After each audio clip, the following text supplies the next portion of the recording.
Solar അഴിമതിയിൽ നിർണായകമായ തെളിവുകൾ നാളെ കമ്മീഷന് മുന്നിൽ ഹാജരാക്കുമെന്ന് സരിത നായർ. അതോടൊപ്പം തന്നെ ഉമ്മൻചാണ്ടി എന്തുകൊണ്ട് കെ ബാബുവിന്റെ രാജി സ്വീകരിച്ചില്ല? കെ മാണി മന്ത്രിസഭയിലേക്ക് വരാനുള്ള ചർച്ചകൾ ആരംഭിച്ചു. അതോടൊപ്പം മാണി അമിത്ഷാ കൂടിക്കാഴ്ചയും കേരള രാഷ്ട്രീയത്തിൽ നിർണായകമാകുമ്പോൾ ബാർ അഴിമതിയുമായി ബന്ധപ്പെട്ട് വലിയ തർക്കങ്ങൾ നിൽക്കുന്നതിനിടെ ബാർ ഹോട്ടൽ അസോസിയേഷൻ പിളരുകയും ചെയ്തു. ഈ വിഷയം ന്യൂസ് ആൻഡ് വ്യൂസ് പരിശോധിക്കുമ്പോൾ അതിഥികളായി Bhasurendra Babu, Congress general secretary K P Kunhikannan, V Surendran Pillai, advocate Neelalohithadasan Nadar, അതോടൊപ്പം തന്നെ പി പി ജെയിംസ്, മുതിർന്ന മാധ്യമ പ്രവർത്തകൻ. സോളാർ കേസിൽ നാളെ നിർണായക തെളിവുകൾ കമ്മീഷന് മുന്നിൽ ഹാജരാക്കുമെന്ന് സരിത. അതോടൊപ്പം തന്നെ ബാർക്കോഴയിൽ കെ ബാബുവിൻ്റെ രാജി ഗവർണർക്ക് അയക്കാതെ കയ്യിൽ വച്ചിരിക്കുകയും ബാബു മന്ത്രിസഭയിൽ തുടരും എന്ന തീരുമാനം വരുമ്പോൾ വരുന്ന ബജറ്റ് കെ എം മാണി തന്നെ അവതരിപ്പിക്കുന്ന തരത്തിലാണ് നീക്കങ്ങൾ UDF-ൽ നടക്കുന്നതെന്ന വാർത്തകൾ പുറത്തു വരുന്നു. അതോടൊപ്പം മാണി അമിത്ഷാ കൂടിക്കാഴ്ച, അതിൻ്റെ രാഷ്ട്രീയ അന്തർനാടകങ്ങൾ ഏതൊക്കെ തരത്തിലാണ്? ഈ വിഷയം പരിഗണിക്കുമ്പോൾ ആദ്യം ഭാസുരേന്ദ്ര ബാബുവിലേക്ക്. ശ്രീ ഭാസുരേന്ദ്ര ബാബു, ഏറ്റവും പുതുതായി നാളെ ഒരു നിർണായക ദിവസം എന്നാണ് സരിത പറയുന്നത്. ആവർത്തിച്ചുള്ള വെല്ലുവിളികൾക്ക് മറുപടിയുമായി സോളാർ കമ്മീഷന് മുന്നിൽ നിർണായക തെളിവുകൾ നാളെ ഹാജരാക്കും. ഇതുവരെയുള്ള തെളിവുകൾ സോളാർ കമ്മീഷന് വന്നത് നാം പരിശോധിച്ചു കഴിഞ്ഞതാണ്. ഇനിയും സരിത ഭയപ്പെടുത്തുന്നത് ആരെയാണ്? ഏതൊക്കെ തരത്തിലായിരിക്കും നാളത്തെ തെളിവുകൾ?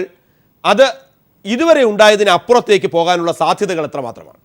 അല്ല, ആത്മരക്ഷയുടെ അവസാന വണ്ടിയാണ് സരിതയെ സംബന്ധിച്ച് കടന്നു പോകുന്നത്. ഈ കമ്മീഷൻ കഴിഞ്ഞാൽ പിന്നെ അവർക്ക് ഒരുപക്ഷെ സത്യമോ അല്ലെങ്കിൽ ഉമ്മൻചാണ്ടിയിൽ നിന്ന് എന്തെങ്കിലും ലഭിക്കാനുള്ള താല്പര്യമോ അതിനി സാധ്യമല്ല.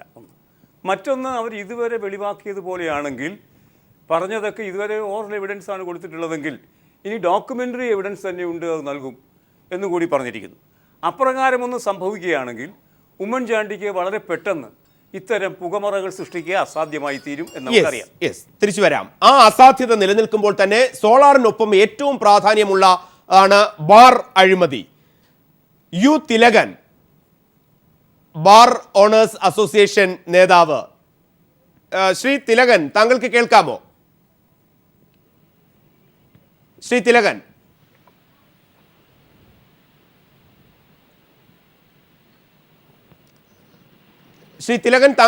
താങ്കൾ ലൈനിലുണ്ടോ? യെസ്, അദ്ദേഹത്തിലേക്ക് വരുന്നതിന് മുമ്പ് ഏറ്റവും ഈ സോളാറുമായി ബന്ധപ്പെട്ട് നാളെ നിർണായകമായ വിഷയങ്ങൾ വരുന്നതോടൊപ്പം തന്നെ Bhasurendra Babu, bar hotel association പിളർന്നിരിക്കുന്നു. അവിടെ ഏറ്റവും ശ്രദ്ധേയമായി ഇന്നെടുത്ത തീരുമാനത്തിൽ പ്രധാനം, മുൻ നേതാക്കൾ പിരിച്ച പണത്തിൻ്റെ കണക്കുകൾ ആവശ്യപ്പെടും. സുപ്രീം കോടതിയിൽ റിവ്യൂ പെറ്റീഷനിൽ കക്ഷി ചേരുന്നതടക്കമുള്ള നിയമ നടപടികളുമായി അവർ മുന്നോട്ട് പോകും. 2 കേസുകളാണ് പരിശോധിക്കുന്നത്. സരിതയുമായി ബന്ധപ്പെട്ട് സോളാറിനെ പരിഗണിക്കുമ്പോൾ തന്നെ അതോടൊപ്പമോ അതിനേക്കാൾ ഏറെ പ്രാധാന്യത്തോടോ ബാർ നിൽക്കുന്നു. രണ്ടും ഒരു സർക്കാരിന്റെ നയവുമായി ബന്ധപ്പെട്ട കാര്യങ്ങളാണ്. ഈ വിഷയങ്ങളെയും കൂട്ടിച്ചേർക്കേണ്ടതുണ്ട്. തികച്ചും വിചിത്രമായ 2 വഴികളിലൂടെ ഒരു പ്രത്യേക രീതിയിൽ 2 തരം അഴിമതി കഥകളുടെ ഒരു സംയോഗമാണ് ഇപ്പോൾ സംഭവിക്കുന്നത്. ഇത് തമ്മിൽ ചേരുമ്പം അതിൻ്റെ ഏറ്റവും സരസമായ വശം, ഇത് എങ്ങനെയൊക്കെ ആയാലും 4 കാലിൽ അത് വീഴുമ്പോൾ ഉമ്മൻചാണ്ടിക്കെതിരായി തന്നെ 2ൻ്റെയും കുന്തമുന തിരിയുന്നു എന്നതാണ്. ഇവിടെ നാം പരിശോധിക്കേണ്ടത്, ബാർ അസോസിയേഷൻ്റെ സംഘടന പൊളിഞ്ഞു എന്ന് പറയുന്നത് എന്താ പറയുക, അത് പിളർന്നു എന്ന് പറയുന്നതിൻ്റെ അർത്ഥമില്ല. ബാർ ആൻഡ് റെസ്റ്റോറൻറ്റ് അസോസിയേഷൻ എന്നാണല്ലോ എൻ്റെ സംഘടനയുടെ പേര്. ബാറില്ലാത്തപ്പോൾ എങ്ങനെയാണ് റെസ്റ്റോറൻറ്റ് അസോസിയേഷൻ എന്ന് പറയാൻ അവർക്ക് കഴിയില്ല. യെസ്, ആ ചോദ്യത്തിന് ഉത്തരം തന്നെ യു തിലകൻ പറയും. ശ്രീ തിലകൻ, താങ്കളുണ്ടോ ലൈനിൽ? ശ്രീ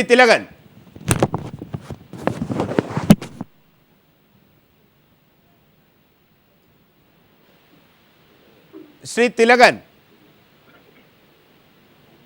ഹലോ, താങ്കൾക്ക് കേൾക്കാമോ? ഇതിപ്പോ ശിവൻകുട്ടി MLA ആണ്. യെസ്, ശ്രീ ശിവൻകുട്ടി MLA, താങ്കളുടെ ഷെഡ്യൂളാണ് അത് ഇന്ന് നോട്ടീസ് നൽകിയതുമായി ബന്ധപ്പെട്ട് 8:30 മണിയാകുമ്പോൾ താങ്കളുമായി ബന്ധപ്പെടുന്നതാണ് ആ വിഷയം പരിഗണിക്കാനായി. താങ്കളിലേക്ക് വരാം. യു തിലകനിലേക്ക് വരുമ്പോൾ തന്നെ ഭാസുരേന്ദ്ര ബാബു, ഇത്തരം സാഹചര്യങ്ങളിലെ പ്രസക്തി അത് ഏതു തരത്തിലാണ് കാണേണ്ടത്? ഞാൻ പറഞ്ഞതുമാതിരി നാളെ ദിവസം പ്രധാനമായി തീരുന്നത് സരിതയുടെ വെളിവാക്കലുമായി ബന്ധിപ്പിച്ചാണ്. എങ്ങനെയൊക്കെ ആയാലും ഒരു വശത്ത് സരിതയും മറുവശത്ത് മുഖ്യമന്ത്രി നിൽക്കുമ്പം ഷിബു ബേബി ജോൺ ചോദിക്കുന്നത് മാതിരി ആരെയാണ് നമ്മൾ വിശ്വസിക്കേണ്ടത്? സരിതയല്ലല്ലോ, മുഖ്യമന്ത്രി ആണല്ലോ. പക്ഷേ മുഖ്യമന്ത്രിയെ സംബന്ധിച്ചിടത്തോളം അദ്ദേഹത്തിൻ്റെ ഡിപ്പോസിഷൻ പരിശോധിച്ചാൽ പൂർവാപര വിരുദ്ധതകൾ നിറഞ്ഞിരിക്കുന്നു. സരിതയാകട്ടെ കണക്കും കയ്യും വെച്ച് എത്ര തവണ കണ്ടു, എങ്ങനെയൊക്കെ കണ്ടു, എത്ര പണം കൊടുത്തു, എങ്ങനെയൊക്കെ കൊടുത്തു, വളരെ കൃത്യമായിട്ടാണ് അവരുടെ തെളിവുകൾ വരുന്നത്. ഇതിനു മുമ്പ് നാം കേട്ട അവർ തന്നെ ഉണ്ടാക്കിയ ലക്കൂണകൾ അതൊക്കെ ഫില്ല് ചെയ്ത് പോകുന്ന തരത്തിൽ, സെറ്റ് ചെയ്ത് പോകുന്ന തരത്തിൽ, അല്ലെങ്കിൽ കൃത്യമായും അതുമായി പൊരുത്തപ്പെട്ടു പോകുന്ന രീതിയിലാണ് സരിതയുടെ തെളിവ് മുന്നോട്ട് പോയിക്കൊണ്ടിരിക്കുന്നത്. അതുകൊണ്ട് സ്വാഭാവികഗതിയിൽ ഇപ്പോൾ വിശ്വാസത്തിൽ എടുക്കപ്പെടുന്നത് സരിതയാണ്, അൺഫോർച്ചുനേറ്റ്ലി നമ്മുടെ മുഖ്യമന്ത്രി അല്ല. ഇതാണ് അവസ്ഥ. ഇതുകൊണ്ട് നാളെ എന്ത് വരുന്നു സരിതയുടെ നാവിൻ തുമ്പത്തുനിന്ന്, അത് വളരെ പ്രധാനമാണ് മുഖ്യമന്ത്രി ഉമ്മൻചാണ്ടിയുടെ ഭാവി രാഷ്ട്രീയ ജീവിതവുമായി ബന്ധിപ്പിക്കുമ്പോൾ കോൺഗ്രസിൻ്റെ തന്നെ. അതാണ് ഒരു വശം. മറുവശത്ത് ബാറിൻ്റെ സംഭവത്തിനകത്ത് വരുന്ന വാർത്തകളുടെ അടിസ്ഥാനത്തിൽ 20 മുതൽ 25 കോടി രൂപ വരെ പിരിച്ചിട്ടുണ്ട്. അതേ സംബന്ധിച്ച കണക്കുകൾ ആവശ്യപ്പെടുന്ന സമയത്ത് ആ കണക്കുകൾ പൊരുത്തപ്പെടുന്ന രീതിയിൽ പഴയ സംഘടനാ നേതാക്കൾക്ക് ഒന്നും നൽകാൻ കഴിയാത്ത അവസ്ഥ സൃഷ്ടിക്കപ്പെടും.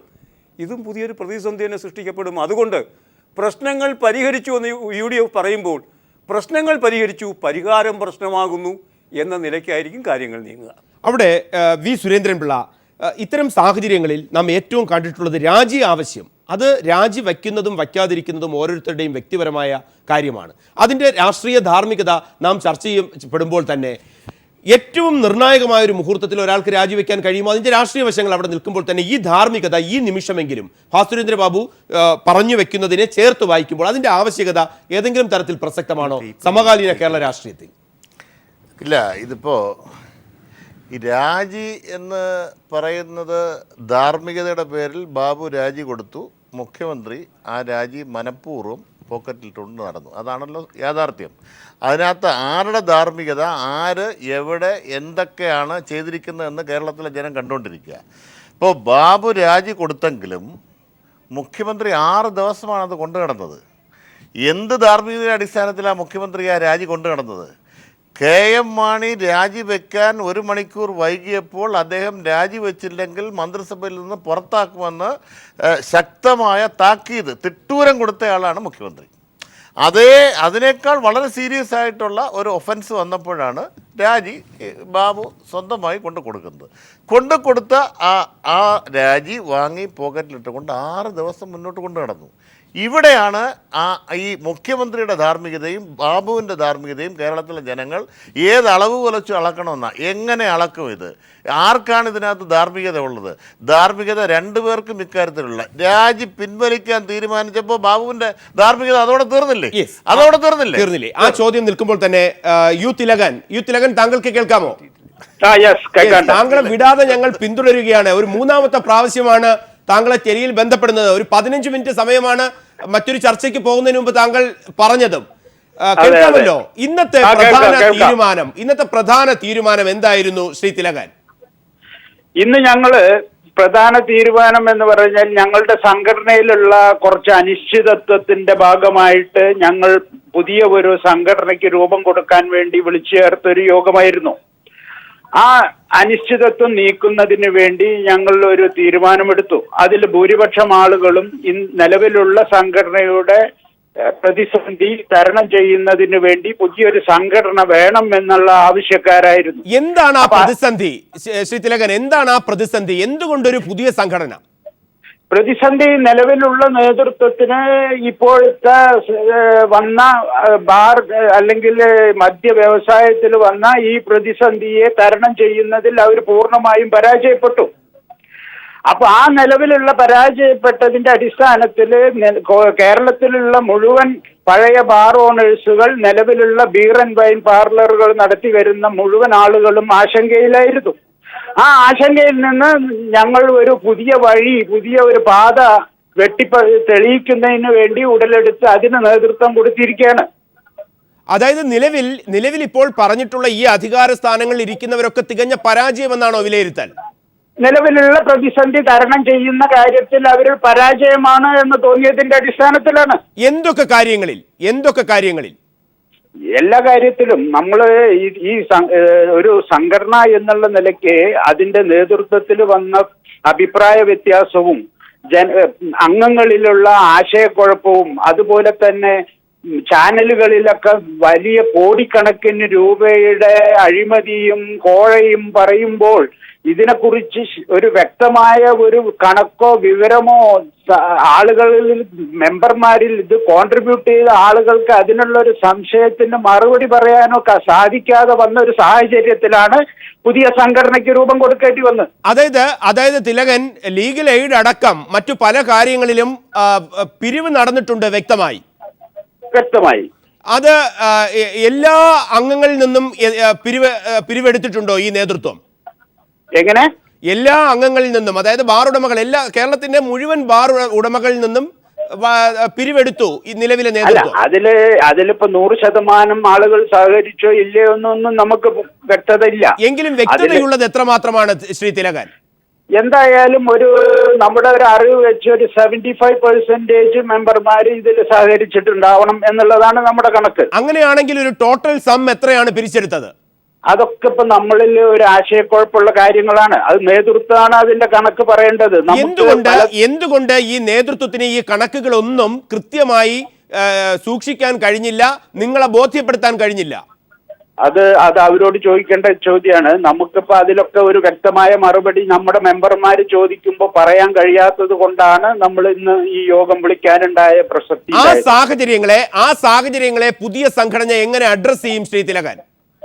ആ സാഹചര്യങ്ങൾ ഞങ്ങൾ കൂടിയാലോചിച്ച് ഈ കണക്കുകള് നമ്മളിപ്പോ വിളിച്ചു ചേർത്ത ആളുകള് എങ്ങനെ ഓരോരുത്തരും ഏതൊക്കെ സമയത്ത് എത്രയൊക്കെ പൈസ സംഘടനയ്ക്ക് കൊടുത്തിട്ടുണ്ട് എന്ന് ഒരു പരിശോധന നടത്തി ആ കണക്കിനുള്ള നിലവിലുള്ള സംഘടനാ നേതൃത്വം അത് എങ്ങനെ യൂട്ടിലൈസ് ചെയ്തു, എന്തിനു യൂട്ടിലൈസ് ചെയ്തു എന്ന് സ്വാഭാവികമായിട്ടും അംഗങ്ങൾക്ക് അറിയേണ്ട വിഷയങ്ങളാണ്.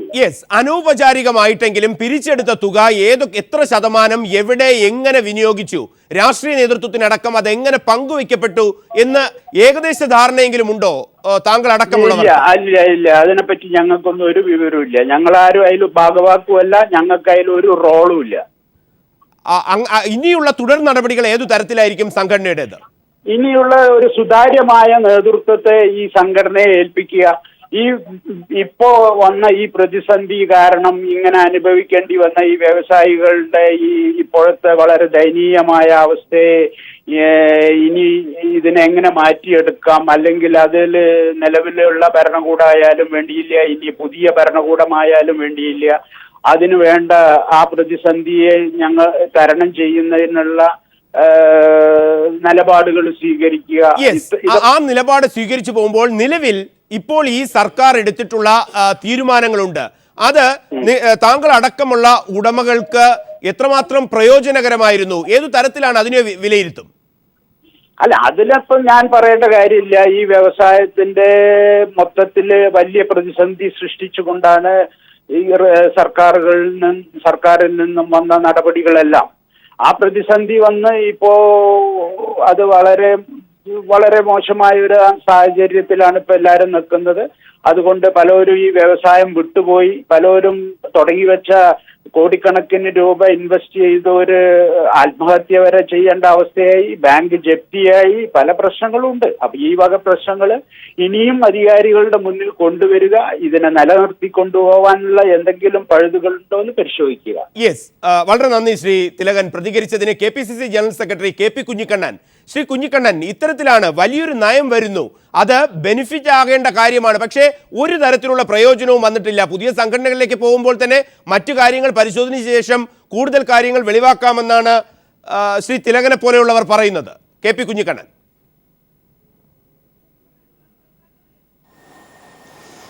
ഇപ്പോൾ ഇത് കേരള രാഷ്ട്രീയത്തിൽ ഈ സംഭവങ്ങൾ പുതിയ ഒരു വഴിയിലേക്ക് മാറുകയാണ്. മുഖ്യമന്ത്രി ശ്രീ ഉമ്മൻചാണ്ടിയെയും UDF-നെയും കരിതേക്കാനും കല്ലെറിയാനും വേണ്ടി ഉപയോഗപ്പെടുത്തിയ സംഘടനകൾ വളർന്നു പോവുകയാണ്. സോളാർ ഒരു സംവിധാനം ഉണ്ടാക്കാൻ ബിജു രാധാകൃഷ്ണനും സരിതയും കൂടി ആരംഭിച്ചു. അവർ രണ്ടുപേരും വളരെ പ്രതിസന്ധിയിലായി, അകൽച്ചയിലായി, രണ്ടു വഴിക്ക് പോയി. ഈ അവരെ വ്യവസായം തകർന്നു പോയതിൻ്റെ പേരിൽ പ്രതിഷേധമുള്ളവർ കരുതിക്കൂട്ടി ഗൂഢാലോചന നടത്തി ഉമ്മൻചാണ്ടിയെയും ഗവൺമെൻറ്റിനെയും പ്രതിക്കൂട്ടിൽ കയറ്റാൻ വേണ്ടി ശ്രമിച്ചു. ഇപ്പോൾ അത് രണ്ടും പിടരുകയാണ്. അപ്പോൾ യഥാർത്ഥത്തിൽ കേരള രാഷ്ട്രീയത്തിൽ വന്നുകൊണ്ടിരിക്കുന്ന പുതിയ സംഭവ വികാസങ്ങൾ യാഥാർത്ഥ്യത്തിലേക്ക് വിരൽ ചൂണ്ടുന്നു, സത്യത്തിലേക്ക് തിരിച്ചു വരുന്നു എന്നാണ് എൻ്റെ പക്ഷം. യെസ്, ശ്രീ പി ജെയിംസ്, അത്തരത്തിൽ തന്നെയാണോ ഇത്തരം കാര്യങ്ങളെ വിലയിരുത്തേണ്ടത്? നേരത്തെ യു തിലകൻ പറഞ്ഞതനുസരിച്ച് 75% ബാർ ഉടമകളിൽ നിന്ന് പണം പിരിച്ചെടുത്തിരിക്കുന്നു. ആ പണം എവിടെ പോയി എന്ന് കണക്കില്ല. ഒരു വിഭാഗം പറയുന്നു ഞങ്ങൾ ഇന്ന എത്ര കോടികൾ അടക്കമുള്ള കഥകൾ സർവ്വസാധാരണമാണ്. കെ പി കുഞ്ഞിക്കണ്ണൻ വിലയിരുത്തുന്നത് അതിൻ്റെതായ സർക്കാരിൻ്റെ ചില തീരുമാനങ്ങളും നയങ്ങളുടെയും അടിസ്ഥാനത്തിൽ. ഇതിലൊരു കാര്യം പറയുന്നത് ഇതിൻ്റെ മെറിറ്റിലേക്കൊക്കെ പോകുന്നതിന് മുമ്പ് ഒരു കാര്യം വളരെ വ്യക്തമാണ്. അടുത്ത 1-2 മാസത്തിനുള്ള ഇലക്ഷൻ നടക്കാൻ പോവുക. ഈ കൂട്ടപ്പൊരിച്ചിലിൻ്റെ ഇപ്പോൾ തൃശ്ശൂർ പൂരത്തിൻ്റെ അവസാനം ഒരു കൂട്ടപ്പൊരിച്ചിൽ നടക്കും. അതിൻ്റെയൊക്കെ ഒരു ഇതെന്ന് വെച്ചാൽ ഇതിലൊരു രാഷ്ട്രീയമുണ്ട്. അത് UDF LDF രാഷ്ട്രീയമുണ്ട്. ഒരു പത്രപ്രവർത്തകർ എന്ന കണ്ണിലൂടെ കാണുമ്പോൾ എനിക്ക് അങ്ങനെ കാണാൻ പറ്റുള്ളൂ. UDF രാഷ്ട്രീയം എന്താണ്? LDF ഇപ്പോൾ ലാവ്ലിൻ കേസ് ശ്രീ പിണറായി വിജയൻ യാത്ര ആരംഭിക്കുന്നതിൻ്റെ തലേ ദിവസം ഇത് കൊണ്ടുവന്നു. അതിന് രാഷ്ട്രീയമുണ്ട്, അല്ലെങ്കിൽ ആ നേരത്തെ കൊണ്ടുവരേണ്ട കാര്യമില്ല. അപ്പോൾ പിണറായി വിജയനെതിരെ ലാവ്ലിൻ കേസ് വീണ്ടും പൊക്കിക്കൊണ്ടുവരുമ്പോൾ അത് പിന്നെ LDF വെറുതെ കണ്ണും പൂട്ടിയിരിക്കും എന്നുള്ള ചിന്ത UDF വേണ്ട. LDF വളരെ കൃത്യമായിട്ട് ഒരു രാഷ്ട്രീയം എന്ന് പറയുന്നത് ലാസ്റ്റ് മിനിറ്റിലെ തന്ത്രങ്ങളുടെ ഒരു വലിയ കുരുക്കഴിക്കലാണ്. സ്വാഭാവികമായിട്ടും മുഖ്യമന്ത്രിയെയും മന്ത്രിസഭയെയും ഉള്ളിൽ നിർത്തുന്ന തന്ത്രങ്ങൾ LDF ഇത് ചെയ്യും. LDF നേരിട്ട് ഇടപെട്ടു എന്ന് ഞാൻ പറയുന്നില്ല. പക്ഷേ ഇവിടെ ആരൊക്കെ ഇടപെട്ട് കളിച്ചാലും അതിൻ്റെ പിന്നിൽ LDF ഒരു പിന്തുണയുണ്ട് എന്ന് സംശയിച്ചാൽ തെറ്റൊന്നുമില്ല. LDF അങ്ങനെ കളിച്ചില്ലെങ്കിൽ അവർ പ്രതിപക്ഷമല്ല. കാരണം LDF പൊളിറ്റിക്കലായിട്ട് UDF ആദ്യം ടാർഗറ്റ് ചെയ്തത് ലാവ്ലിൻ കേസിലടക്കം. അപ്പോൾ ഇതൊരു രാഷ്ട്രീയമായിട്ടുള്ള UDF LDF ഒരു കരുനീക്കങ്ങളുടെ ഭാഗമായിട്ട് കാണാനാണ് പത്രപ്രവർത്തകൻ എന്ന നിലയിൽ എൻ്റെ ഇഷ്ടം. അല്ലാതെ ഇപ്പോൾ ഇതിൻ്റെ ഒരു മെറിറ്റിലേക്ക് ഞാൻ പോകുന്നത് തീർച്ചയായിട്ടും ബാർ ഉടമകൾ ദ്രോഹിക്കപ്പെട്ടാൽ, അവരുടെ കട പൂട്ടാൻ ശ്രമിച്ചാൽ അവർ എങ്ങനെയെങ്കിലും പൈസ ഇറക്കി തിരിച്ച് കളിക്കുക എന്നുള്ള കാര്യത്തിൽ യാതൊരു സംശയവുമില്ല. അവർ കളിച്ചിട്ടുണ്ട്. അതിൽ യാതൊരു ഇതുമില്ല. UDF ബാർ ഉടമകൾക്കെതിരായ നിലപാടെടുത്തു. അതിനെ അനുകൂലിക്കുന്നവരും പ്രതികൂലിക്കുന്നവരും ഉണ്ടാവാം. സ്വാഭാവികമായിട്ടും ബാർ ഉടമകളിൽ ഒരു വിഭാഗം സരിത വഴിക്ക് ഇത് മുഴുവൻ കെട്ടഴിച്ചു വിടുന്നതിൻ്റെ പിന്നിൽ അവരുണ്ട്. ബാലകൃഷ്ണ പിള്ളയുടെയും ഗണേശൻ്റെയും PC ജോർജിൻ്റെ പേരൊക്കെയാണ് UDF ഉന്നയിക്കുന്നത്. ഒരു പക്ഷേ അതിൽ തെറ്റൊന്നും ഞാൻ കാണുന്നില്ല. കാരണം UDF പ്രതിക്കൂട്ടിൽ നിർത്തുകയും മന്ത്രിസഭയെ അട്ടിമറിക്കുക എന്നുള്ള ഇപ്പോഴത്തെ അവസ്ഥയിൽ പ്രതിപക്ഷത്തിനെ സംബന്ധിച്ചിടത്തോളം വളരെ അഭികാമ്യമായിട്ടുള്ള കാര്യമാണ്. പ്രത്യേകിച്ച് CPM മുഖ്യമന്ത്രി സ്ഥാനാർത്ഥിയായിട്ട് ഉയർത്തി കാണിക്കുന്ന പിണറായി വിജയനെ പ്രതിക്കൂട്ടിൽ നിർത്താൻ UDF. അപ്പോൾ അതൊരു രാഷ്ട്രീയമായിട്ടുള്ള ഒരു യുദ്ധമാണ്, രാഷ്ട്രീയമായ യുദ്ധമാണ്. ആ രാഷ്ട്രീയത്തോടൊപ്പം തന്നെ നാം പലപ്പോഴും ഇത്തരം കാര്യങ്ങൾ ഇപ്പോൾ മദ്യത്തിന്റെ അല്ലെങ്കിൽ ബാറുമായി ബന്ധപ്പെട്ട കാര്യങ്ങൾ എടുത്തു കഴിഞ്ഞാൽ, സോളാർ എടുത്തു കഴിഞ്ഞാൽ, ഇവിടെയൊക്കെ ഒരു ധാർമ്മികതയുടെ ഇഷ്യൂവും ഈ രാഷ്ട്രീയത്തിനിടയിൽ നിന്ന് തന്നെ രാഷ്ട്രീയക്കാർ ഒരു കാര്യം ഞാൻ സമ്മതിക്കുന്നു, ഇതിൽ എന്തൊക്കെയോ ദുരൂഹതയുണ്ട്. ഇത് വെറുതെ ഒരു പുകമറയാണ് എന്ന് ഞാൻ വിശ്വസിക്കുന്നില്ല. കാരണം ആരാ പറഞ്ഞ പോലെ തീയില്ലാതെ പുകയുണ്ടാവില്ല എന്ന് പറഞ്ഞ പോലെ ഈ ഇഷ്യൂ ഉയർന്നു വരുമ്പോൾ ഇപ്പോൾ ഒരു തരത്തിൽ ഞാൻ സരിതയെ അനുകൂലിക്കുന്നില്ല. കാരണം സരിത ഇതിൻ്റെ ഇടയിൽ അതിപ്പോൾ UDF ആയാലും LDF ആയാലും സരിത ചെയ്യുന്നത് ബ്ലാക്ക് മെയിൽ ചെയ്ത് കാശുണ്ടാക്കുക. UDF നിന്ന് ബ്ലാക്ക് മെയിൽ ചെയ്ത് മാക്സിമം കാശുണ്ടാക്കി. ഇനി LDF ഉപയോഗിച്ചിട്ട് UDF വീണ്ടും ബ്ലാക്ക് മെയിൽ ചെയ്ത് പൈസ ഉണ്ടാക്കാൻ പറ്റും, ബാർ ഉടമകളുടെ കാശ്. അപ്പോൾ അതുകൊണ്ട് സരിത എന്നുള്ളൊരു ഫാക്ടറിനെ പത്രപ്രവർത്തനം എന്ന നിലയിൽ ഞാൻ അംഗീകരിക്കുന്നില്ല. അത് വേറെ ഒന്നുകൊണ്ടല്ല. സരിത അത് നാളെ കിട്ടിയാൽ LDF ബ്ലാക്ക് മെയിൽ ചെയ്യാൻ കിട്ടിയാൽ അതും സരിത ചെയ്യും. സരിതയെപ്പോലെ ഒരു രാഷ്ട്രീയക്കായ ഒരു എന്താ പറയുക, ഞാൻ വേറെ ഒന്നും പറയുന്നില്ല, സരിതയെപ്പോലെ തട്ടിപ്പുകാരിയെ വെച്ചുകൊണ്ടല്ല നമ്മൾ രാഷ്ട്രീയം വിലയിരുത്തേണ്ടത്. അത് സരിതയുടെ ഇത് നടത്തുന്ന ഇതിനോട് എനിക്ക് യോജിപ്പില്ല. പക്ഷേ സോളാർ എന്നുള്ള സ്കാമിൽ എന്തെങ്കിലും യാഥാർത്ഥ്യമുണ്ടോ എന്നുള്ള തരത്തിൽ ചോദിച്ചു കഴിഞ്ഞാൽ അതിൽ ഒരുപാട് ദുരൂഹതകളുണ്ട്. അത് ക്ലിയർ ചെയ്യപ്പെടേണ്ടതുണ്ട്. അത് തീർച്ചയായിട്ടും യാതൊരു ഇതില്ല. ഇപ്പം എനിക്ക് അതിനെക്കുറിച്ച് വിധി പറയാൻ ഞാനൊരു ജഡ്ജിയോ ഒരു ലീഗൽ അതോറിറ്റി അല്ല. അത് കമ്മീഷനും ലീഗൽ അതോറിറ്റിയും നിയമവും അതിന് വഴി കണ്ടെത്തട്ടെ, കാലം തെളിയിക്കും ആരാണ് ശരി ആരാണ് തെറ്റെന്നുള്ളത്. ഇത്തരം ആ വിധിക്കൊക്കെ നമ്മൾ പോകുന്നതിന് അപ്പുറത്തേക്ക് വരുമ്പോൾ നമ്മൾ ഈ സരിതയെ കുറ്റം പറഞ്ഞു, സരിതയെ വിശുദ്ധയാക്കുക എന്നുള്ളത് ആർക്കും ആത്യന്തിക. പക്ഷെ മാധ്യമങ്ങൾ ഒരു പരിധിവരെ സരിതയെ സൂപ്പർ ഹീറോ ആക്കിക്കൊണ്ടിരിക്കുകയാണ്. പക്ഷെ എങ്ങനെയാണ്, എന്തുകൊണ്ട് സരിതയ്ക്ക് സൂപ്പർ പരിവേഷം വരുന്നു? മീഡിയ മാത്രമാണോ? അതിനപ്പുറത്തേക്ക് സരിത വിരൽ ചൂണ്ടുന്നത് ആരെ? ഞാൻ ചോദിക്കുന്നത് സരിതയെ ചോദ്യം ചെയ്യാൻ ആർക്കും ധൈര്യമില്ല. ഇപ്പോൾ സരിത തങ്ങളുടെ പേര് പറഞ്ഞാലൊന്ന് പേടിച്ച് പിന്മാറുന്നവരാണ് ഭൂരിപക്ഷം ഇവിടെ. അപ്പൊ അതുകൊണ്ട് ആ അവസ്ഥയിൽ എത്തിക്കുമ്പോൾ പണ്ട് സ്മാർത്ഥ വിചാരം നടത്തിയൊരിതുണ്ട്. താത്രിക്കുട്ടി ആരുടെ പേര് പറയുന്ന അവർ പ്രതിയാ. അതുകൊണ്ട് സരിതയെ ചോദ്യം ചെയ്യാൻ ധൈര്യമുള്ള ആരെയും ഞാൻ കാണുന്നില്ല. സരിത എന്താ ചെയ്തുകൊണ്ടിരിക്കുന്നത്? 2.5 വർഷമായിട്ട് UDF LDF അത്യാവശ്യം നേതാക്കന്മാരെയൊക്കെ മുൾമുനയിൽ നിർത്തി കാശ് ഭരിച്ചുകൊണ്ടിരിക്കുക. കേരളത്തെ മുൾമുനയിൽ നിർത്തുന്ന ഒരു മൂന്നാംകട തട്ടിപ്പുകാരിയുടെ കാര്യത്തിൽ ഒരു പത്രപ്രവർത്തന നിലയിൽ ഞാൻ പറഞ്ഞത് ദാറ്റ് ഈസ് ടു മച്ച്. അത് LDF-ഉം UDF-ഉം കളിക്കുന്നത് തീ കൊണ്ട് ഉള്ള രാഷ്ട്രീയമാണ്. നീൽ ലോക്ദാസ് എന്നാണ് ആ തരത്തിൽ ഇപ്പോൾ പി ജെയിംസ് പറയുന്നത് ഒരു മാധ്യമ പ്രവർത്തകൻ എന്നുള്ള രീതിയിൽ കാണുമ്പോൾ ഒരു രാഷ്ട്രീയം അതിലുണ്ട് എന്ന് അദ്ദേഹം പറയുമ്പോൾ എന്തുകൊണ്ട് സരിത ഇത്തരത്തിൽ ബ്ലാക്ക് മെയിലിംഗ് നടത്തുമ്പോൾ അവിടെ പരാമർശിക്കപ്പെടുന്ന പേര് സോളാർ കമ്മീഷൻ അതൊരു ലീഗൽ എൻറ്റിറ്റിയാണ്. ആ ലീഗൽ ഐഡന്റിറ്റിയിൽ വന്നു നിന്നിട്ട് സരിതയെ പോലുള്ള ഒരു വ്യക്തിത്വം ക്രിമിനൽ അത്തരം വാക്കുകളൊന്നും ഒരു രീതിയിൽ നമ്മൾ ഉപയോഗിക്കേണ്ട എങ്കിൽ പോലും അവിടെ പറയുന്ന പേരുകൾ ഉമ്മൻചാണ്ടിയുടെ പേര് പറയുന്നു, ചാണ്ടി ഉമ്മന്റെ പേര് പറയുന്നു, ആര്യാടൻ മുഹമ്മദിന്റെ പേര് പറയുന്നു. അടുത്ത് ബാർ കോഴയിലേക്ക് വരുമ്പോൾ വീണ്ടും ഇതുപോലെ KM മാണിയുടെ പേര് പറയുന്നു, കെ ബാബുവിന്റെ പേര് പറയുന്നു, VS ശിവകുമാറിന്റെ പേര് പറയുന്നു. എന്തിനേറെ നാലാമനായി രമേശ് ചെന്നിത്തലയുടെ പേരിൽ വന്നു നിൽക്കുമ്പോൾ ഈ വ്യക്തികൾക്കൊക്കെ ഇങ്ങനെ എടുത്തു പറയേണ്ട പേര് കോൺഗ്രസിനെ തന്നെ ശ്രീ ഭാസുരേന്ദ്ര ബാബു അദ്ദേഹത്തിന്റെ അഭിപ്രായം പ്രസക്തമാകുമ്പോൾ തന്നെ എന്തുകൊണ്ട് ഈ പേരുകൾക്കപ്പുറം AK ആന്റണിയുടെ പേര് പറയുന്നില്ല? എന്തുകൊണ്ട് ഗണേശന്റെ പേര് പറയുന്നില്ല? എന്തുകൊണ്ട് KB ഗണേഷ് കുമാറിന്റെ പേര് പറയുന്നില്ല? എന്തുകൊണ്ട് PC ജോർജിന്റെ പേര് പറയുന്നില്ല? PC ജോർജിനെ പറയുന്നുണ്ട്, എനിക്ക് ചില കാര്യങ്ങൾ മറ്റു തരത്തിൽ എയ്ഡ് ചെയ്തു എന്നുള്ള, അതിനപ്പുറത്തേക്ക് സഹായം ചെയ്തു, അതിനപ്പുറത്തേക്ക് അഴിമതി. ഇതിപ്പോ ഇപ്പോഴും വരുന്നതല്ലോ. ഇപ്പൊ ശ്രീ PP ജെയിംസ് പറഞ്ഞ കേട്ടുകൊണ്ടിരിക്കുകയായിരുന്നു. ജെയിംസ് പറയുന്നത് പോലെയാണെങ്കിൽ ഭരണപക്ഷക്കെതിരെ പ്രതിപക്ഷം കൊണ്ടുവന്നത് മാതിരിയാണ് സരിതയെ അദ്ദേഹം അവതരിപ്പിക്കുന്നത്. അങ്ങനെ ഡൈക്കോട്ടമി ഇവിടെ ഇല്ല. ഇവിടെ യഥാർത്ഥത്തിൽ പ്രശ്നം എന്താണ്? സരിത ഇഷ്യൂമായി ബന്ധിപ്പിച്ച് ഇവരുടെ ആക്ഷേപങ്ങളൊക്കെ തന്നെ പല നിലവാരത്തിൽ ഉന്നയിക്കപ്പെട്ടിരിക്കുന്നത് പ്രതിപക്ഷവുമായി ബന്ധിപ്പിച്ചല്ല, സ്വാഭാവിക ഗതിയിൽ വന്ന ഒരു സാമ്പത്തിക ആരോപണം. ആ സാമ്പത്തിക ആരോപണം മുഖ്യമന്ത്രിയിലേക്ക് എത്തുമ്പോഴാണ് വാർത്താ പ്രാധാന്യം. അപ്പം സരിതയിലല്ല വാർത്താ പ്രാധാന്യം, സരിതയെ മാതിരി ഒന്നുമല്ലാത്ത ഒരുപക്ഷെ ജെയിംസ് പറയുന്ന ഒരു തട്ടിപ്പുകാരി എന്ന് തന്നെ എടുക്കുക. മുഖ്യമന്ത്രി ഉമ്മൻചാണ്ടിയും അവരും തമ്മിലുള്ള ബന്ധമാണ് സെൻസേഷണൽ ആയിരിക്കുന്നത്. അതാണ് വാർത്ത, അല്ലാതെ സരിതയല്ല വാർത്ത. ന്യൂസ് വന്നേക്കുന്നത് ആരെ കുറിച്ചാണ് സരിത പറഞ്ഞത്? അതാണ് പറഞ്ഞത്. പ്രതിപക്ഷത്തെ കുറിച്ച് പറഞ്ഞു. പ്രതിപക്ഷത്തെ കുറിച്ച് എവിടെ പറഞ്ഞതെന്ന് എനിക്കറിയാൻ വയ്യ. അങ്ങനെ സംഭവിച്ചിട്ടേ ഇല്ല. CPM 10 കോടി രൂപ കൊടുക്കാമെന്ന് പറഞ്ഞു, ഞാൻ വിശ്വസിക്കുന്നില്ല. CPM 10 കോടി രൂപ ഇവർക്ക് കൊടുക്കാമെന്ന് പറഞ്ഞു, ഞാൻ വിശ്വസിക്കുന്നു. അതെല്ലാം കോൺഗ്രസ് 2014 ശേഷം. ഇപ്പൊ അതല്ല, ഉമ്മൻചാണ്ടിക്കെതിരെ മുഖ്യമന്ത്രിക്കെതിരെ സരിത നടത്തിയ ഈ ഓരോരോ കാര്യങ്ങൾ, ഓരോരോ ഏറ്റുപറച്ചിലുകൾ, ഓരോരോ തുറന്നു പറച്ചിലുകൾ, അതാണ് ഇപ്പൊ കേരള രാഷ്ട്രീയത്തിൽ പ്രശ്നമായിരിക്കുന്നത്. ഞാൻ ഇതിനെ കാണുന്നത് ഇവിടെ ഇപ്പോൾ ചർച്ച ചെയ്യപ്പെടുന്നതിനൊക്കെ വ്യത്യസ്തമായ ഒരു ആംഗിളിലാണ്. ഇപ്പോൾ സോളാർ പ്രശ്നം ഉയർന്നു വന്നപ്പോൾ ഇടതുപക്ഷ ജനാധിപത്യ മുന്നണി സെക്രട്ടേറിയറ്റ് ഉപരോധം നടത്തി. ആ ഉപരോധത്തിൻ്റെ സന്ദർഭത്തിൽ ഉമ്മൻചാണ്ടിക്കും മന്ത്രിസഭയ്ക്കും സെക്രട്ടേറിയറ്റ് അടച്ചിട്ട് ഒളിച്ചോടി പോകേണ്ടി വന്നു. ഒളിവിലിരുന്നുകൊണ്ടാണ് മന്ത്രിസഭാ യോഗം കൂടി കമ്മീഷൻ നിയമിക്കാൻ തീരുമാനിച്ചത്. അന്ന് ടേംസ് ഓഫ് റെഫറൻസൊക്കെ പ്രതിപക്ഷവുമായിട്ട് ഡിസ്കസ് ചെയ്ത് ചെയ്യുമെന്ന് പറഞ്ഞു.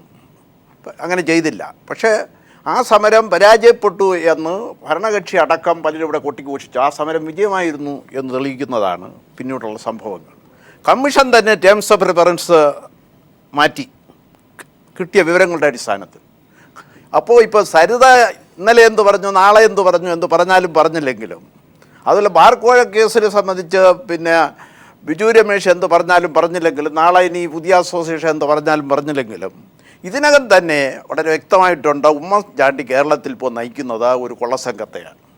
ആ കൊള്ളസംഘത്തിലെ ഏതെങ്കിലും ആളുകൾ വിട്ടുപോകുന്നത്, മാണി വിട്ടുപോയത് പോലും ഉമ്മൻചാണ്ടിക്ക് പ്രയാസം ഉണ്ടാക്കുന്നതാണ്. മാണി ഇതുവരെ ഒന്നും പറഞ്ഞിട്ടില്ല, നാളെ എന്തെങ്കിലും പറഞ്ഞാലോ എന്നുള്ള ഭയമുണ്ട്. അതുകൊണ്ട് ആ കൊള്ളസംഘം അതേപോലെ നിലനിർത്തി കൊണ്ടുപോകേണ്ടത് കൊള്ളസംഘത്തിൻ്റെ തലവനെ സംബന്ധിച്ചിടത്തോളം ഒരു ആവശ്യമാണ്. അതാണ് ഇപ്പോൾ ഉമ്മൻചാണ്ടി ചെയ്യാൻ ശ്രമിച്ചുകൊണ്ടിരിക്കുന്നത്. ബാബുവിൻ്റെ രാജി കത്ത് കൊടുക്കാതെ വെച്ചിരുന്നതും ഇനി വേണമെങ്കിൽ മാണിക്കും വരാമെന്ന് തീരുമാനം UDF എടുത്തിരിക്കുന്നതും ഒക്കെ ഈ കൊള്ളസംഘത്തെ അങ്ങനെ നിലനിർത്തി വീണ്ടും എങ്ങനെയെങ്കിലും കൊള്ളയടിക്കാൻ കഴിയുമോ എന്നുള്ള അവസരം ഉണ്ടാക്കുന്നതിന് വേണ്ടിയാണ്. യെസ്, ശ്രീ KP കുഞ്ഞിക്കണ്ണൻ, എന്തുകൊണ്ട് ഒരു മുഖ്യമന്ത്രിക്ക് നേരെ, ആ മുഖ്യമന്ത്രിയുമായി അസോസിയേറ്റ് ചെയ്യുന്ന ഏറ്റവും പ്രമുഖരായ നേതാക്കൾക്ക് നേരെ PP ജെയിംസ് നേരത്തെ ചൂണ്ടിക്കാണിച്ചതനുസരിച്ച് ഒരു തട്ടിപ്പുകാരിക്ക് വിരൽ ചൂണ്ടാൻ കഴിയുന്നു? പേര് പറഞ്ഞ്, അടുപ്പം, കൃത്യമായ സമയം പറഞ്ഞ്, പണം എവിടെ കൊടുത്തു, എങ്ങനെ കൊടുത്തു, ആര് കൊടുത്തു, ആരുടെ സാന്നിധ്യത്തിൽ കൊടുത്തു, KC ജോസഫ് അവിടെ ഉണ്ട് എന്ന് പറയുന്നു, ഉമ്മൻചാണ്ടി ഉണ്ട് എന്ന് പറയുന്നു. ഇതോടൊപ്പം ഈ പേരുകൾ സ്പെസിഫൈ ചെയ്ത് പറയാൻ ഒരു തട്ടിപ്പുകാരിക്ക് എങ്ങനെ സാധിക്കുന്നു ശ്രീ KP കുഞ്ഞിക്കണ്ണൻ? തട്ടിപ്പുകാരിയായതുകൊണ്ട് ഒരു തട്ടിപ്പുകാരിക്ക് രാജ്യത്ത് എന്ത് തട്ടിപ്പും പറയാം, ആരെയും ആക്ഷേപിക്കാം, ഏത് മുഖ്യമന്ത്രിയെയും അവമതിപ്പെടുത്താം, ഏത് നേതാക്കന്മാരെയും അപമാനിക്കാം. ഒരു സത്യസന്ധമായ മുഖമുള്ളവരും സത്യസന്ധമായ ജീവിതമുള്ളവരും കളവ് പറയുമ്പോഴും തട്ടിപ്പ് പറയുമ്പോഴും പലപ്പോഴും ആശങ്കപ്പെടും. ശ്രീ ജെയിംസ് പറഞ്ഞത് അടിസ്ഥാനപരമായ ഒരു സത്യമാണ്. അദ്ദേഹം ഒരു പക്ഷം പിടിച്ചു പറഞ്ഞതൊന്നുമല്ല, ഒരു നിഷ്പക്ഷമതി, ഒരു പത്രപ്രവർത്തകൻ എന്ന രീതിയിൽ അദ്ദേഹം ഇപ്പോൾ പറഞ്ഞ വസ്തുത 100% ശരിയല്ലേ? ഒരു സമൂഹത്തിൽ വളരെ മോശമായ രീതിയിൽ അവർ തന്നെ ആവർത്തിച്ചു പറഞ്ഞതാ. അവരുടെ ജടിലമായ അവരുടെ ജീവിതത്തെക്കുറിച്ച്, അവരുമായി ബന്ധപ്പെട്ട വ്യക്തികളെക്കുറിച്ച്, അവരുമായിട്ടുള്ള ഇടപാടിനെ കുറിച്ച് പരസ്യമായി പറഞ്ഞതല്ലേ? അങ്ങനെയുള്ള ഒരു സ്ത്രീ, വിശ്വാസ്യത നഷ്ടപ്പെട്ട ഒരു സ്ത്രീ മുഖ്യമന്ത്രിയെക്കുറിച്ചോ അല്ലെങ്കിൽ രാജ്യത്ത് ആരെങ്കിലെക്കുറിച്ചോ എന്തെങ്കിലും ആക്ഷേപം പറഞ്ഞാൽ എങ്ങനെ അത് മുഖവിലക്കെടുക്കുക? അതെങ്ങനെ ഒരു ചർച്ചാ വിഷയമാക്കുക? നമ്മുടെ സമൂഹത്തിൽ ജനങ്ങൾ ജീവിക്കുന്നില്ലേ? അവരുടെ മുമ്പിലും ഇത്തരം വിഷയങ്ങൾ വരുന്നില്ലേ? അപ്പോൾ എന്തുകൊണ്ടാണെന്ന് വിചാരിച്ചാൽ, എന്തുകൊണ്ടിങ്ങനെ ഒരു ഈ ആക്ഷേപങ്ങളും പരാതികളും പറയാൻ കഴിയുന്നത് വിചാരിച്ചാൽ അവർ തട്ടിപ്പുകാരിയായതുകൊണ്ടാണ്. അല്ല, ഇത് സ്ഥാപിക്കാൻ കഴിയില്ല. പിന്നെ മുഖ്യമന്ത്രി എന്ന രീതിയിൽ ഒരു സംസ്ഥാനത്തിൻ്റെ ഭരണകൂടത്തിൻ്റെ അധിപൻ എന്ന രീതിയിൽ അദ്ദേഹത്തിൻ്റെ അടുക്ക പോവുക, ഒരു പേപ്പർ കൊടുക്കുക, അത് പരിശോധിക്കണമെന്ന് പറയുക, അത് സീലടിച്ച് വാങ്ങിക്കുക, അത് വലിയ രേഖയായിട്ട് രാജ്യത്ത് അവതരിപ്പിക്കുക. ഒരു ഭരണകൂടത്തിൻ്റെ അധിപൻ്റെ മുമ്പിൽ നിന്ന് ഒരു പേപ്പർ, ഒരു അപേക്ഷയ്ക്ക് ഒരു സീലെല്ലാം കുത്തി വാങ്ങിക്കുന്നത് എങ്ങനെയാണ് ഈ രാജ്യത്തെ വലിയ തട്ടിപ്പാവുക എന്നാണ് ഞങ്ങൾക്ക് ആശങ്ക. ഇങ്ങനെ അതല്ലല്ലേ പ്രധാനപ്പെട്ട രേഖകളായിട്ട് ഉദ്ധരിക്കുന്നത്. അവരെ കയ്യക്ഷരത്തിൽ എഴുതിയാൽ അവർ തന്നെ കൊണ്ടുപോകണമെന്നില്ലല്ലോ. ഈ ശ്രീ ഉമ്മൻചാണ്ടി ഒരു പക്ഷേ ദേശീയ തലത്തിലും അന്തർദേശീയ തലത്തിലും ഇതുപോലെ ബഹുജനങ്ങളുമായി ആത്മബന്ധമുള്ള, അല്ലെങ്കിൽ അവരുടെ പ്രശ്നങ്ങളിൽ ഇത്രയും ആഴത്തിലിറങ്ങി പ്രവർത്തിക്കുന്ന ഒരു ഭരണാധികാരി വേറെ ഇല്ല എന്നല്ല, പുറത്തു നിന്ന് പോലും അദ്ദേഹത്തിന് അതിൻ്റെ അംഗീകാരം കൊടുത്തിട്ടുണ്ട്. അത്രയധികം ജനങ്ങളുമായി ഇഴുകിച്ചേർന്ന ഒരു വ്യക്തിയുടെ അടുക്ക് നിന്നും ഒരു കടലാസിലെ സീല് വാങ്ങിച്ചു, ഇതാണ് യഥാർത്ഥ രേഖ എന്നും പറഞ്ഞുകൊണ്ട് പറയുമ്പോൾ അതൊരു തട്ടിപ്പിൻ്റെതല്ലാതെ പിന്നെ ഏതിൻ്റെ അടിസ്ഥാനത്തിൽ അത് വിലയിരുത്തുക? ആ തരത്തിൽ തന്നെയാണോ സുരേന്ദ്രൻപിള്ള വിലയിരുത്തപ്പെടുക? തട്ടിപ്പുകാരിയുടെ തട്ടിപ്പിന്റെ വാക്കുകൾ. എനിക്ക് ബഹുമാനപ്പെട്ട കുഞ്ഞിക്കണ്ണനോടൊരു കാര്യം പറയാനുള്ളത്. കുഞ്ഞിക്കണ്ണൻ ജെയിംസ് അത്രയും പറഞ്ഞില്ല. കാരണം ജെയിംസ് ഒരു പത്രപ്രവർത്തകന്റെ റോളിലാണ്.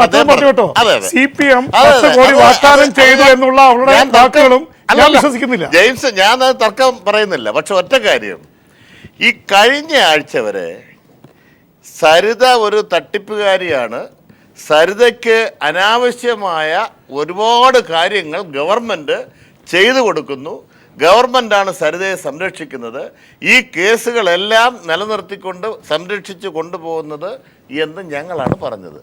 അപ്പോൾ ഈ കോൺഗ്രസ്സുകാരും ഭരണകക്ഷിയുടെ മറ്റേ സർവ്വമന്ത്രിമാരും കേരളത്തിൻ്റെ മുഖ്യമന്ത്രിയും പറഞ്ഞത് സരിത പിതൃതുല്യനാണ്, മുഖ്യമന്ത്രി പിതൃതുല്യനാണെന്ന് പറഞ്ഞു. ദാ കിടക്കുന്നത് പിതൃതുല്യനാണെന്ന് പറഞ്ഞപ്പോൾ കോൺഗ്രസ്സുകാരെല്ലാം പറഞ്ഞു, സരിതയെ പോലൊരു നല്ല സ്ത്രീ, ഇത്രയും സത്യസന്ധമായി പെരുമാറുന്ന നല്ല ഒരു സ്ത്രീ ഇന്ന് കേരളത്തിലില്ല, ഇനി വേണമെങ്കിൽ ജനിച്ചു വരണം എന്ന് പാടി പൊഴുത്തിക്കൊണ്ട് നടന്ന ആളാണ് ഈ പറയുന്ന എല്ലാവരും, മുഖ്യമന്ത്രി മുതൽ താഴോട്ട്. ഞാൻ എല്ലാവരുടെയും പേര് പറയുന്നില്ല. ഇപ്പം ഒരാഴ്ചക്കകം ഇത്രയും കാലം കാത്തിരുന്നില്ല.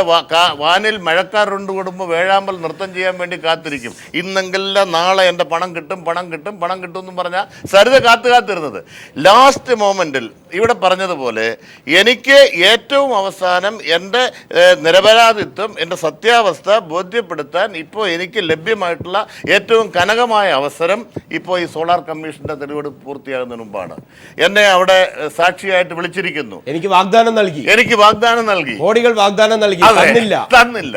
ആ തന്നില്ല എന്ന് പറയാൻ സരിത എപ്പോ തുനിഞ്ഞു അപ്പം മുതൽ സരിത തട്ടിപ്പുകാരിയായി. അതല്ല കാര്യം. അല്ലെങ്കിൽ പറയട്ടെ, ഈ ഒരാഴ്ച മുമ്പ് വരെ സരിത തട്ടിപ്പുകാരി ആയിരുന്നു എന്ന് ആരെങ്കിലും പറഞ്ഞിട്ടുണ്ടോ? ഇപ്പോഴാ പറയുന്നത്. ആ പറയാൻ പറ്റിയ അവർക്കുണ്ടായ സാഹചര്യം ഇതാണ്. ഞാൻ പറയാം. താങ്കളിലേക്ക് വരാം. വി ശിവൻകുട്ടി MLA ചേരുന്നു. ശ്രീ വി ശിവൻകുട്ടി MLA, താങ്കൾക്ക് കേൾക്കാമോ?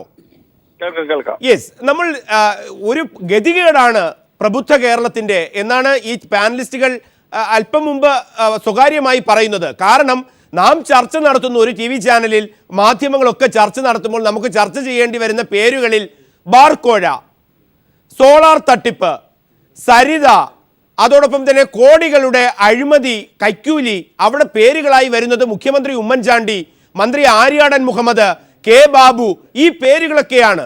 ഇത്തരം ചർച്ചകളിലേക്ക് മാത്രം ചുരുങ്ങേണ്ടി വരുന്ന ആ ഗതികേടിനെ പഴിച്ചുകൊണ്ട് തന്നെ ആ ചർച്ചകളിലേക്ക് നമുക്ക് പോകാതിരിക്കാനും സാധ്യമല്ല. അതാണ് രാഷ്ട്രീയം. ബാർക്കോഴയുമായി ബന്ധപ്പെട്ട് താങ്കൾ ഇന്ന് വക്കീൽ നോട്ടീസ് അയക്കുകയുണ്ടായി. ആ കള്ളങ്ങളുടെ കൂട്ടുകള്ളമായി എങ്ങനെയാണ് താങ്കൾക്ക് നേരെ വരുന്ന ആരോപണത്തെ താങ്കൾ കാണുന്നത്? ഐക്യകേരള രൂപീകരണത്തിന് ശേഷം ഒരു സംസ്ഥാന ഗവൺമെന്റിലെ മുഖ്യമന്ത്രിക്കും മന്ത്രിമാർക്കുമെതിരെ ഇത്തരത്തിലുള്ള നിലവാരമില്ലാത്തതും വൃത്തികെട്ട അഴിമതി ആരോപണങ്ങളും ഉണ്ടാവുന്നത് ഇത് ആദ്യമായിട്ടാണ്.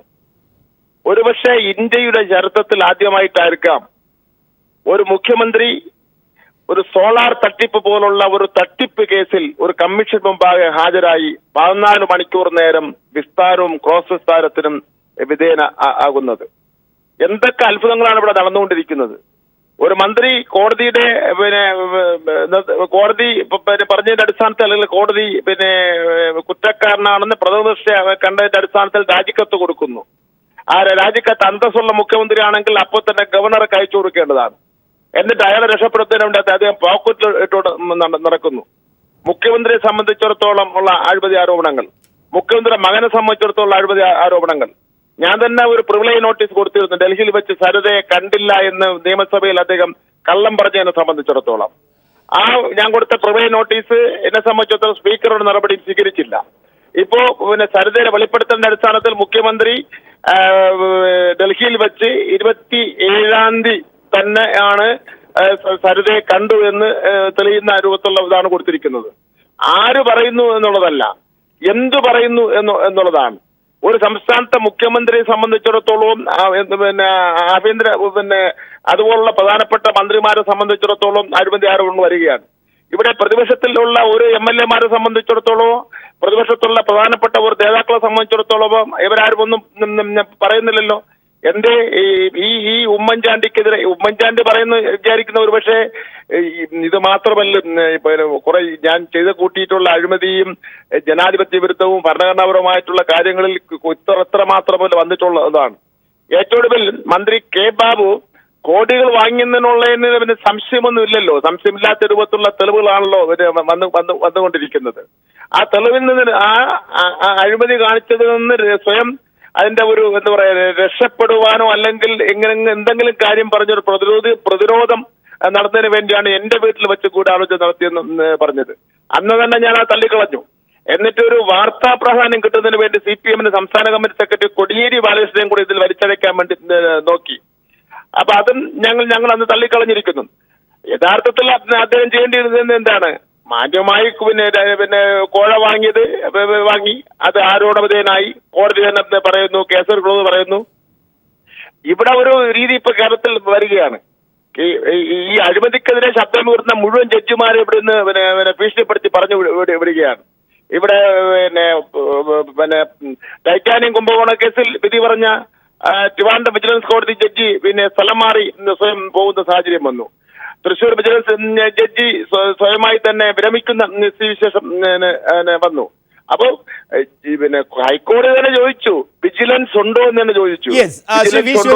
ശ്രീ വി ശിവൻകുട്ടി MLA ദയവായി തുടരുക. KPCC general secretary KP Kunhikannan കൂടി നമ്മോടൊപ്പം ഉണ്ട്. അദ്ദേഹത്തിന് ഒരു മറുപടിയും ഉണ്ടായിരിക്കും. അതിന്റെ മറുപടി താങ്കളിലേക്ക് വരേണ്ടതുണ്ട്. ദയവായി തുടരുക. ശ്രീ KP കുഞ്ഞിക്കണ്ണൻ, ഇത്തരത്തിൽ ഗതികേടിലേക്ക് പോകുന്നൊരവസ്ഥയിലേക്ക് രാഷ്ട്രീയ ചർച്ചകൾ വഴിമാറുന്നതിന്റെ ഉത്തരവാദിത്വത്തിൽ നിന്ന് നിലവിൽ ഈ സർക്കാരിനും അതിനെ നയിക്കുന്ന കോൺഗ്രസ് പാർട്ടിക്കും ഒഴിഞ്ഞു മാറാൻ സാധിക്കുമോ? കാരണം നാം രാഷ്ട്രീയത്തിന്റെ ചർച്ചകൾ വരുമ്പോൾ നമുക്ക് ആ ചർച്ചയിൽ വികസനമോ മറ്റൊന്നും പറയാൻ സാധിക്കുന്നില്ല. ആ ചർച്ചകൾ ഇത്തരം ചില കേന്ദ്രങ്ങൾക്ക് നേരെ വട്ടം കറങ്ങുകയാണ്. ചർച്ചകൾ ഗതികേടിലേക്ക് മാറുന്നതിന് ഞങ്ങളാരും ഉത്തരവാദിയല്ല. അത് ചർച്ച സ്വഭാവത്തിൻ്റെതാണ്. ഇവിടെ ബഹുമാനപ്പെട്ട MLA ശിവൻകുട്ടി പറഞ്ഞു, ഡൽഹിയിൽ നിന്ന് സരിതയെ കണ്ട കാര്യം മുഖ്യമന്ത്രി ഒളിച്ചു വെച്ചു. അതുകൊണ്ട് അദ്ദേഹം അതിൻ്റെ പേര് നടപടി സ്വീകരിക്കുന്നു. ശിവൻകുട്ടി ഒരു ജനപ്രതിനിധിയല്ലേ? അദ്ദേഹത്തിന് ഒരു ദിവസം രാവിലെ മുതൽ വൈകുന്നേരം വരെ എത്ര പേര് കാണും, എത്ര പേര് ഓർമ്മിച്ച് നിൽക്കാൻ കഴിയും എന്ന് ധൈര്യപൂർവ്വം പറയാൻ പറ്റുമോ? അപ്പോൾ മുഖ്യമന്ത്രി ഉമ്മൻചാണ്ടിയെ പോലുള്ള ഒരാൾ ഒരു പക്ഷേ, ഞാനതൊരു വാദത്തിന് വേണ്ടി പറയുന്നതാണ്, അദ്ദേഹം പറഞ്ഞതിനെ നിഷേധിക്കുന്നതല്ല, ഒരു പക്ഷേ ഒരു ഭരണാധികാരി അദ്ദേഹത്തിൻ്റെ ജോലിയുമായി ബന്ധപ്പെടുന്ന സമയത്ത് കണ്ടുമുട്ടുന്ന ആയിരക്കണക്കിന് ആൾക്കാരെ അതുപോലെ ഓർമ്മിച്ചില്ല എന്ന് പറയുന്നതിന് വലിയ ഒരു കുറ്റാരോപണമായി കൊണ്ടുവരുക പറഞ്ഞാൽ അതിൻ്റെ അർത്ഥം മനസ്സിലാകുന്നില്ല. ഞാൻ അതിലേക്കല്ല കടക്കുന്നത്. അടിസ്ഥാനപരമായ 2 ചോദ്യങ്ങളുണ്ട്. ഒന്ന്, സരിതയാണ് ഇപ്പോൾ ലക്ഷക്കണക്കിന് രൂപ പലർക്കും കൊടുത്തതായി പറയുന്നത്. സരിതയാണ് അവരുടെ സോളാർ കമ്പനിയുടെ പ്രവർത്തന കാലഘട്ടങ്ങളിൽ ഒരുപാട് കാര്യങ്ങൾ ഇടപെട്ടു എന്ന് ആരോപിക്കുന്നത്. സോളാർ കമ്പനി എന്ന് പറയുന്നത് ഇപ്പോൾ നിലവിലില്ല. ഈ കാലഘട്ടത്തിനകത്ത് സരിത സ്വന്തം പേരിലുണ്ടായിരുന്ന പ്രൈവറ്റ് കേസുകൾ ലക്ഷക്കണക്കിന് രൂപ സെറ്റിൽ ചെയ്തുകൊണ്ട് തീർത്തിരിക്കുകയാണ്. അപ്പോൾ കോടിക്കണക്കിന് രൂപ ഈ ചെറിയ കാലയളവിനുള്ളിൽ സരിത എവിടെ നിന്ന് സത്യസന്ധമാണെങ്കിൽ, തട്ടിപ്പിൻ്റെ ആളല്ലെങ്കിൽ ഈ രാജ്യത്തെ ജനങ്ങളോട് പറയട്ടെ, ഞാൻ കഴിഞ്ഞ കേസ് മുതൽ ഇതുവരെ തീർത്ത മുഴുവൻ കാശും എൻ്റെ ഇന്ന അക്കൗണ്ടിലാണ്. സോളാർ ഇല്ലല്ലോ, കമ്പനി ഇല്ലല്ലോ, കമ്പനി വരാനിടയില്ല. കുടുംബപരമായ അത്ര വലിയൊരു കഴിവുള്ള ആളാണ് എന്ന് അവർ ഇതുവരെ സമ്മതിച്ചിട്ടില്ല. ഇനി ഏത് സോഴ്സ് ആണെന്നതിനെ കുറിച്ച് നമുക്ക് തർക്കവുമില്ല. പക്ഷേ ഈ ഗുരുതരമായ ആരോപണം ഉന്നയിക്കുന്ന കേരളത്തിൻ്റെ ഭരണകൂടത്തിൻ്റെ അധിപനെയും ഒരു വലിയ പ്രസ്ഥാനത്തെയും ഭരണ സംവിധാനത്തെയും വളരെ വികൃതമായ രീതിയിൽ ദിവസേന ആഞ്ഞടിക്കുന്ന ഈ സഹോദരിക്ക് ഈ കഴിഞ്ഞ കാലങ്ങളിൽ ഉണ്ടായിരുന്ന സാമ്പത്തിക സോഴ്സ് എവിടെ നിന്നാണ്, എങ്ങനെയാണ് സെറ്റിൽ ചെയ്ത കേസിൻ നമ്പർ ഞങ്ങൾ പറയാം. ഏതെല്ലാം പ്രൈവറ്റ് കേസുകൾ ഇപ്പോൾ അവർ തീർത്തിട്ടുണ്ട്, എത്ര ലക്ഷം രൂപ വീതമാണ് കണക്കുകളുണ്ടല്ലോ. Shri K P Kunhikannan, Shri V Sivankutty MLA, ഇത്തരത്തിലൊക്കെയാണ് വാദഗതികൾ വരുന്നത്, ന്യായീകരണങ്ങൾ വരുന്നത്, ചോദ്യങ്ങൾ വരുന്നത്.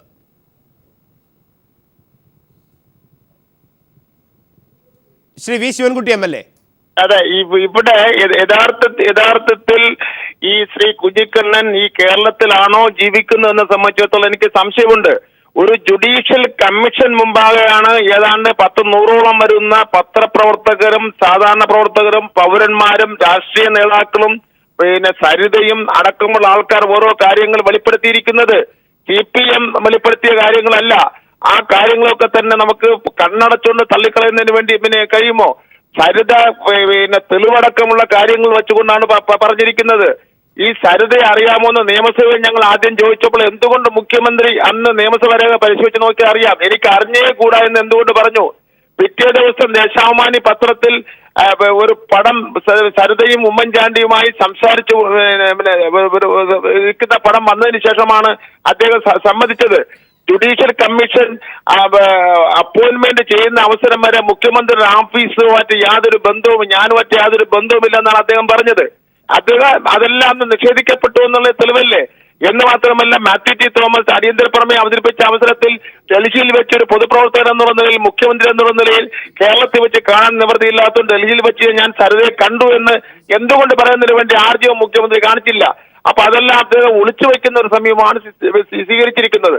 ഇതൊന്നും എത്ര പറഞ്ഞാലും കേരളത്തിലെ ജനങ്ങൾ തീരെ മണ്ടന്മാരാക്കുകയും ജനത്തിനെ വെല്ലുവിളിക്കരുത്. കോൺഗ്രസ് ജനത്തിനെ വെല്ലുവിളിച്ചാൽ ജനം തിരിച്ച് മറുപടി പറയുമെന്നുള്ളതിന് തെളിവാണ് തദ്ദേശ സ്വയംഭരണ സ്ഥാപനങ്ങളുടെ തെരഞ്ഞെടുപ്പ് എന്നുള്ളത്. കുഞ്ഞിക്കണ്ണനെ പോലുള്ള ആൾക്കാർ നല്ലവണ്ണം ഓർമ്മിച്ചിരിക്കുന്നത് നന്നായിരിക്കും. വളരെ നന്ദി ശ്രീ വി ശിവൻകുട്ടി പ്രതികരിച്ചതിന്. അതുതന്നെയാണ്, ഏതു തരത്തിലുള്ള കാര്യങ്ങൾ വന്നാലും അതിന്റെ രാഷ്ട്രീയപരമായ അവകാശം അത് വിനിയോഗിക്കപ്പെടുക ജനങ്ങൾ തന്നെയാണ്.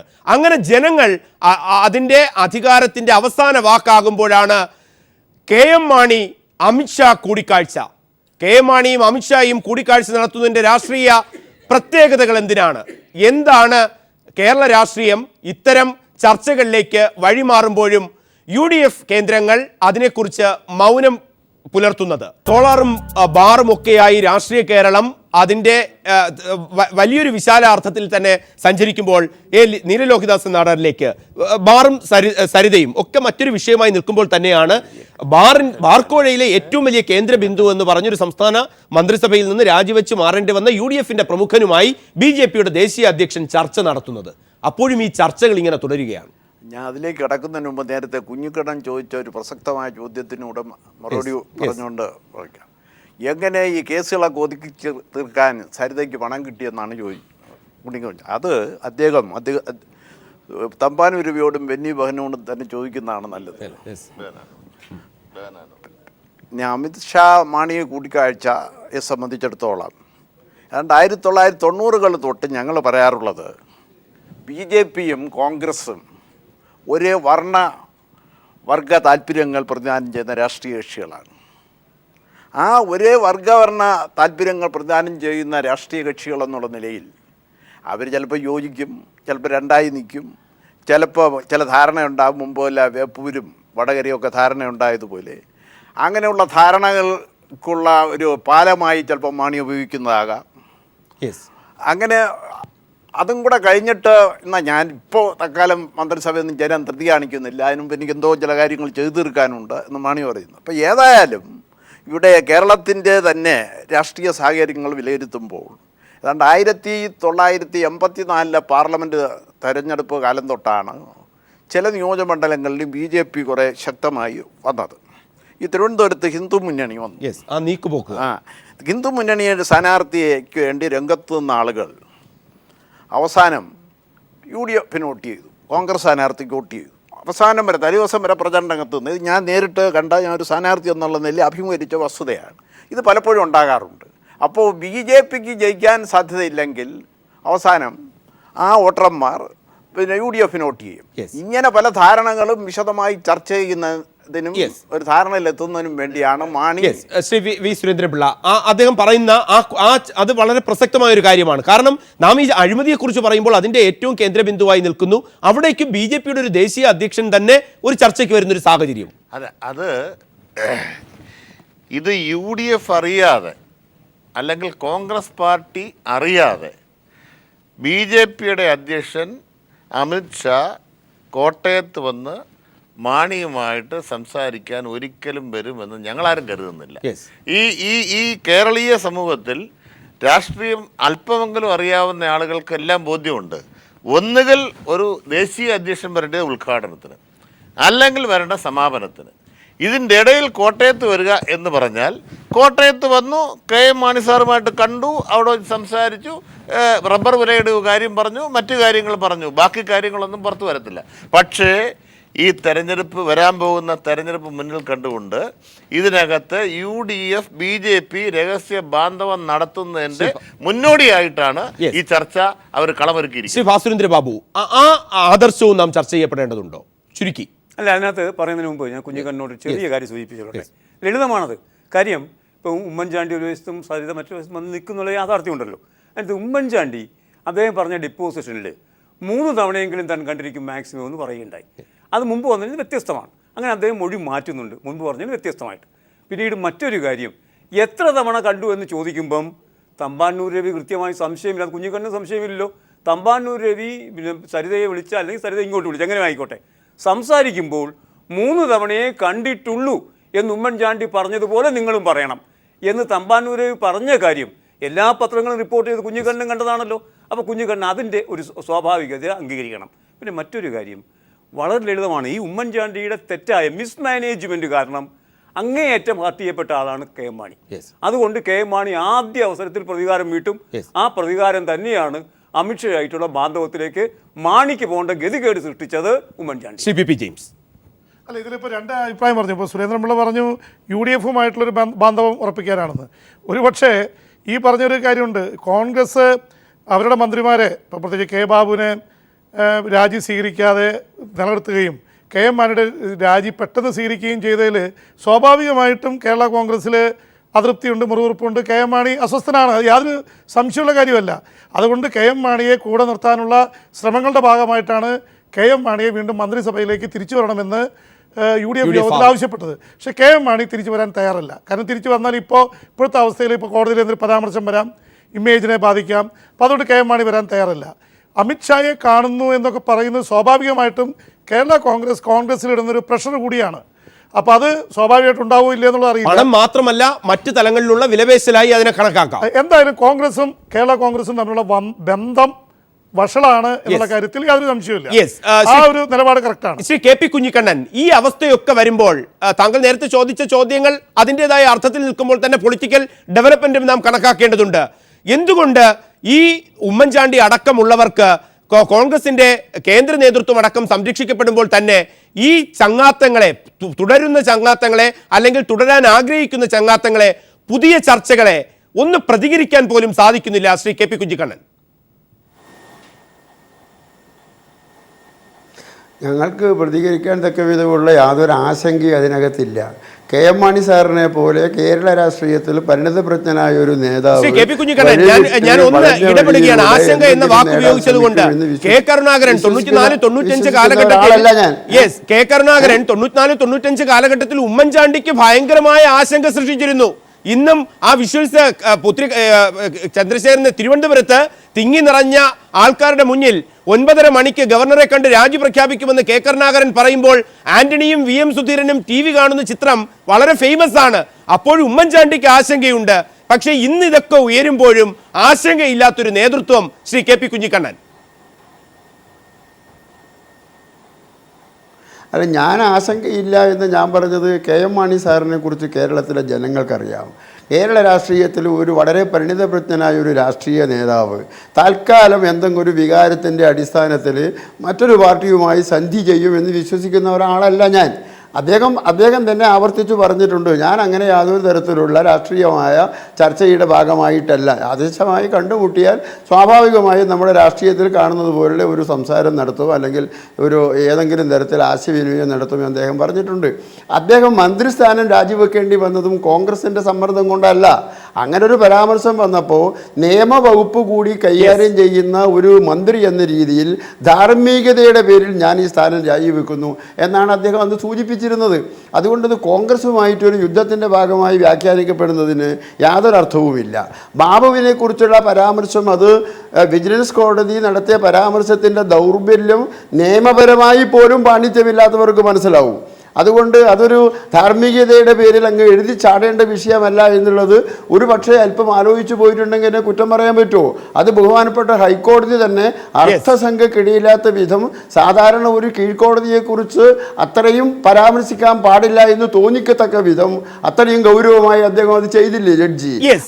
അത്തരം ഗൗരവപരമായ സംഭവങ്ങൾ നിൽക്കുമ്പോൾ തന്നെ ശ്രീ കെ പി കുഞ്ഞിക്കണ്ണൻ ഇടപെടുകയാണ്. സമയപരിമിതിയാണ്, വൈൻഡപ്പ് ചെയ്യേണ്ടതുണ്ട് ചർച്ച. ഈ രാഷ്ട്രീയ സദാചാരം അതുതന്നെയാണ് ഏറ്റവും പ്രധാനമായിട്ടുള്ളത്. വരും ദിവസങ്ങളിൽ സോളാറും ബാറും ഒക്കെയുള്ള അഴിമതികൾ തന്നെ ചർച്ച ചെയ്യേണ്ട ഒരു സാഹചര്യത്തിന് അപ്പുറത്തേക്ക് സദാചാര സംഹിതകൾ കൂന്നിയുള്ളൊരു രാഷ്ട്രീയം ചർച്ച ചെയ്യാൻ എല്ലാ മാധ്യമങ്ങൾക്കും സാധിക്കട്ടെ എന്ന് ആഗ്രഹിക്കുക മാത്രം. സാധിക്കും എന്ന് എല്ലാവർക്കും ഒപ്പം പ്രതീക്ഷിച്ചുകൊണ്ട് പങ്കെടുത്ത എല്ലാ അതിഥികൾക്കും നന്ദി.